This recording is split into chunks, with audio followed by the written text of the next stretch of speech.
RSS के टिल्लू तेरी गर्दन को झुका के रहूंगा। झुकेगी, झुकेगी। आज से इसका नाम क्या है? टिल्लू।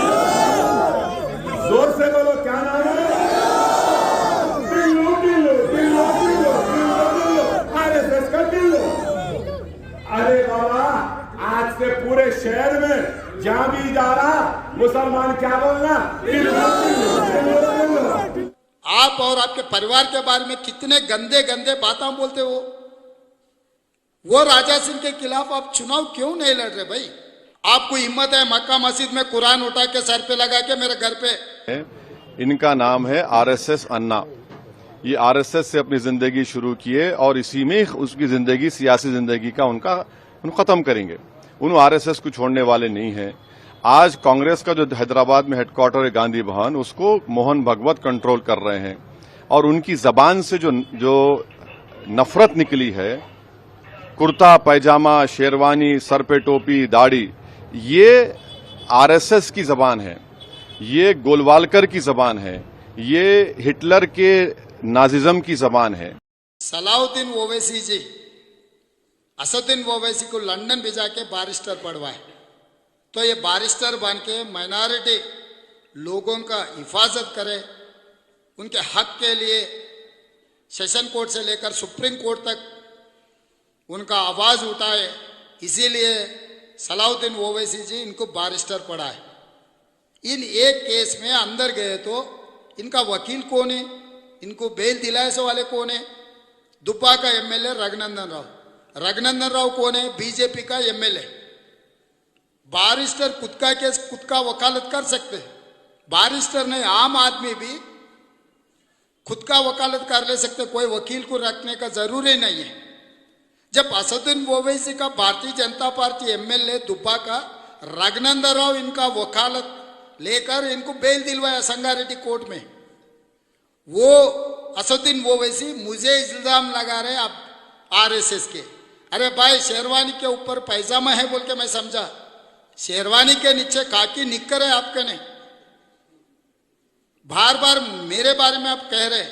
मैं सीधा सीधा एक सवाल पूछना चाहता हूं असदुद्दीन ओवैसी से, एमआईएम किसका पार्टी है? कासिम रिजवी का। कासिम रिजवी कौन है? रजाकर है।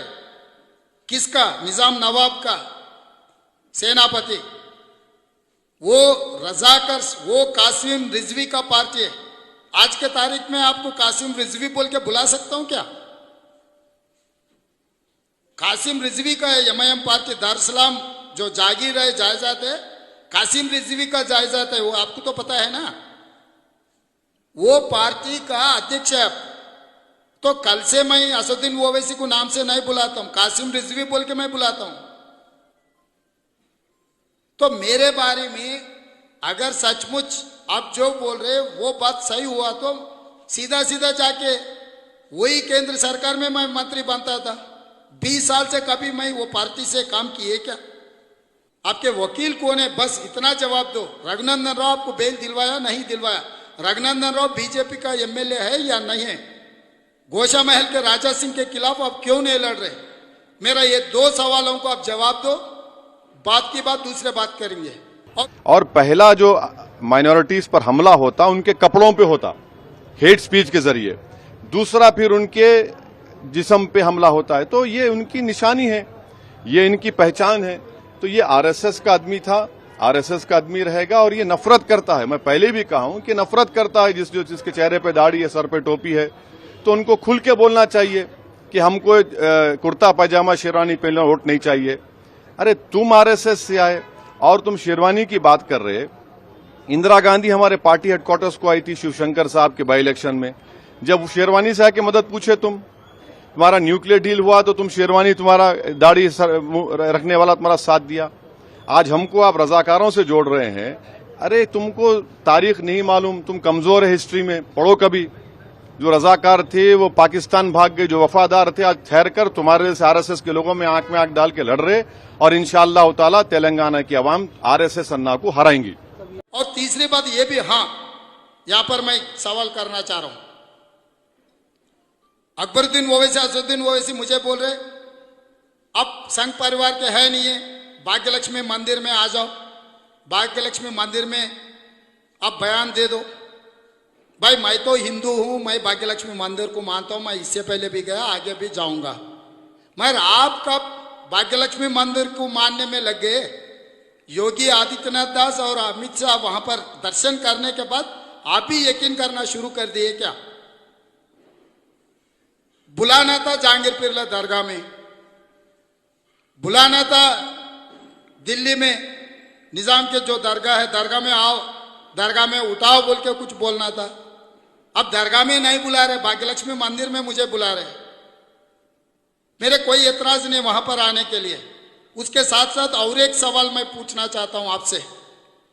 योगी आदित्यनाथ दास और अमित शाह के कास पट्टा, उसके दिमाग, उन लोगों के दिमाग में, दिल में जो है वही काम करते। बीजेपी का एमएलए, सीनियर नेता, उसका नाम नहीं लेता हूं क्योंकि ठीक नहीं रहता, कितने बार आपके घर में, शास्त्रीपुरम आपके महल में दावत दिए। कर्नाटका चुनाव में आपके ही गाड़ी में वो कर्नाटका चुनाव बीजेपी का काम किए उन्होंने। ये सच है नहीं है? मैं वही भाग्य लक्ष्मी मंदिर में गीता मैं उठा के मेरे सर पे लगा के मैं जो बोल रहे आप, मैं कसम खाता हूं, आपको हिम्मत है मक्का मस्जिद में कुरान उठा के सर पे लगा के मेरे घर पे अमित शाह और योगी का खास आदमी बीजेपी एमपी मेरे घर पे नहीं आया, मैं दावत नहीं दिया बोल के आप मक्का में कुरान उठा के आप बोलने का तैयार है क्या? ये बात छोड़ो भाई। आपके हैदराबाद अतराफ में 7 असेंबली है, 7 में से गोशा महल भी एक है। गोशा महल में आपका दारुसलाम हेडक्वार्टर से, एमआईएम का हेडक्वार्टर से, आप वहां से चुनाव क्यों नहीं लड़ रहे? वहां का एमएलए राजा सिंह से क्या दोस्ती है आपका? मैं सीधा जवाब मांग रहा हूं असदुद्दीन ओवैसी से। जहां पर अजहरुद्दीन साहब जुबली हिल से चुनाव लड़ रहे, एक माइनॉरिटी को जिता के हिंदुस्तान का शान, हिंदुस्तान का निशान अजहरुद्दीन को हम एमएलए बनवा के आगे सरकार में उनको अच्छा पोजीशन देने के लिए, एक माइनॉरिटी नेता बनाने के लिए हम लोग कोशिश किए, तो उनके खिलाफ और एक माइनॉरिटी को चुनाव में लड़वा के आप उनको हराने के लिए कोशिश कर रहे। जहां पर गोशा महल में राजा सिंह आपके जानी दुश्मन बोलते, आप और आपके परिवार के बारे में कितने गंदे गंदे बातें बोलते हो। वो राजा सिंह के खिलाफ आप चुनाव क्यों नहीं लड़ रहे भाई? आप और आपका भाई कोई ना कोई लड़ो, और तीसरा भाई भी है, तीसरा भाई को वहां से चुनाव लड़वा दो। वो तीसरे तो काली है ना, तीसरे से राजा सिंह के खिलाफ चुनाव लड़ाओ।